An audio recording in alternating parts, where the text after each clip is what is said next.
ஒரு நாளைக்கு சரி மன ஐயா, கடவுள் நீங்கள் உங்களுக்கு அருமையாக போதக அபிஷேகத்தை ஆண்டு கொடுத்து ஒரு போதகருங்கிற பட்டத்தை கொடுத்துருக்காரு.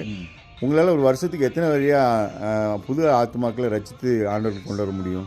ஏன்னா அது வந்து இது வரைக்கும் நீங்கள் எவ்வளோ கொண்டு வருவீங்க அப்படின்னு ஒரு ஒரு ஏதாவது திட்டம் இருக்கா உங்ககிட்ட, இல்லை இலக்கு இருக்கா? எனக்கு அந்த திட்டம் இலக்கெல்லாம் எதுவும் கிடையாது. என்னுடைய வேலை கடவுளை சார்ந்து அப்படியே வந்து ஊழியங்களை செஞ்சுட்டே போகிறதான். சரி, விளைய செய்கிறது தேவன். சரி. இன்னைக்கு நான் ஒரு வேளை விதைக்கலாம், சில இடங்களில் தண்ணி ஊற்றுற மாதிரி ஊற்றலாம். ஏற்கனவே உங்களுக்குள்ள அந்த விதை வந்து அந்த மரம் வந்து வளர்ந்துருக்கு. சரிங்க. சில இதை வந்து சோப்பிங், ஓகே ஓகே, சுத்திகரிக்கிறது, சில இடங்களில் விதைக்கிறது. அதனால எனக்குன்னு டார்கெட் வச்சுக்கிட்டு என்னென்ன டார்ச்சர் பண்ணிக்கிறது கிடையாது. அப்புறம் கடவுள்கிட்டையும் போய் மன்றாட கிடையாது. நீங்கள் என்ன சொல்கிறீங்களோ இன்னைக்கு இந்த இடத்துக்கு போக சொல்கிறீங்க, சத்தியத்தை சொல்கிறீங்க. இப்போ யோனா தீர்க்கதரிசி பற்றி யோசிக்கும் போது அவர் நல்ல ஆண்டவர் ஊழியக்காரர் தான். அவர் வந்து ஊழியம் பண்ணுறது தான் போகிறாரு. இவர் கப்பனவருக்கு போகணுன்னு சொன்னால் அவர் நினைவுக்கு போகிறாரு. இல்லை என்ன நினைவுக்கு போச்சுன்னா தர்சீஸ்க்கு போகிறாரு. இப்போ தர்சீஸ் போச்சுன்னா நினைவுக்கு போகிறாரு. இந்த மாதிரி ஆள் தெற்க போனால் வடக்கு போகிறாரு, வடக்கு போனால் தெற்க போகிறாரு. இதில் என்னங்க தப்பு அப்படின்னு விஞ்ஞானத்தையும் பேசிக்கிட்டு யோக்கியமான கதையும் பேசிக்கிட்டு எங்கே போய் ஊழிஞ்சேன், எனக்கு என்ன ஆண்டவர் தான் ஊழிஞ்சேன். ஆண்டவருக்கு ஊழிஞ்சிற நம்ம ஆண்டவர் என்ன சொல்கிறோமோ அதை மட்டும் கேட்க மாட்டோம். நம்மளே நமக்கு ஒரு திட்டத்தை வச்சு நாமளே ஒரு ஆண்டவராக மாறிக்கிற மாதிரி வேலை செஞ்சுட்டு இன்றைக்கி உலக பிரகாரமாக இப்படி செய்யக்கூடிய மக்கள், இந்த ஊழியம் செய்யக்கூடிய போதகர்கள் பெருகிட்டாங்களே. இதை பற்றி நீங்கள் நினைக்கிறீங்க? யோனா தீர்க்கதரிசி வச்சு சொல்லுங்க. யோனா தீர்க்கதரிசனுடைய வாழ்க்கையை குறித்து நம்ம சொல்லும்போது அவர் வந்து ஏற்கனவே கடவுளை பற்றி நல்லா தெரிஞ்சுக்கிட்டார். ஜனங்கள் வந்து மனம் திரும்பும்போது ஆண்டவர் மாற்றிடுவார், ஆண்டவர் மனம் மாறிடுவார்.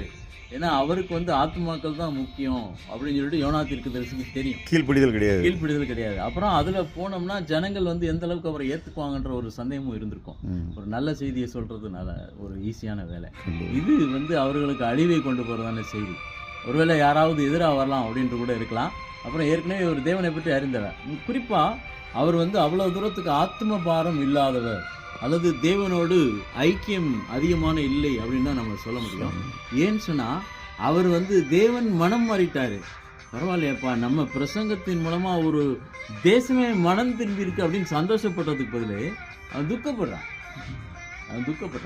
என்ன அவர் ஊழியத்தில் ஒரு கம்ஃபர்ட்னஸ் எதிர்பார்க்குறாரு. ஆமாம், அவர் வந்து ஏன்னா இப்போ கடவுளுக்கு வேற வழி இல்லை. வசனம் கூட ஒன்று சொல்லுது, சிலர் சுவிசேஷனால் பிளப்புண்டாகும்படி செய்வேன்னு சொல்கிறாரு. இன்னொரு வசனம் அதே வசனம் சொல்லுது, சிலர் தங்களுக்கு பிளப்புண்டாகும்படி சுவிசேஷம். இவர் இது எந்த ரகம்? இவர் வந்து பாதி கமிட்மெண்ட். அதாவது 1 லிட்டர் பாலில் வந்து 1 லிட்டர் தண்ணி கலக்கிறவன் உண்டு. ஆமாம், 1/2 லிட்டர் தண்ணி கலக்கிறவன் உண்டு, 1/4 லிட்டர் தண்ணி கலக்கிறவன் உண்டு. கோ ஃபார் லெசர் ஈவில் அப்படின்வாங்க. இப்போ இவனை தவிர வேற ஆள் கிடைக்கல அவருக்கு. சரியா? யாருக்கு? நம்ம ஆளுக்கு வேற, நம்முடைய தேவனுக்கு வேற ஆள் இல்லை. இவன் தான் கொஞ்சமாவது கீழ்படிதான் போடா அப்படின்னு சொல்லி எங்கேயாவது போறான். மற்றவன் புறம் பாகாலுக்கு முன்னாடி போயிட்டான். அதனால நிறைய பேர் வந்து அவன் அப்பன் பேரு தாகுவனு, ஆத்தா பேரு பாகால்னு சொல்லிட்டு வாழ்ந்துட்டு இருக்காங்க. வாழ்ந்துட்டு இருக்காங்க. கண்டிப்பா. ரொம்ப நன்றிங்க. தேங்க்யூ.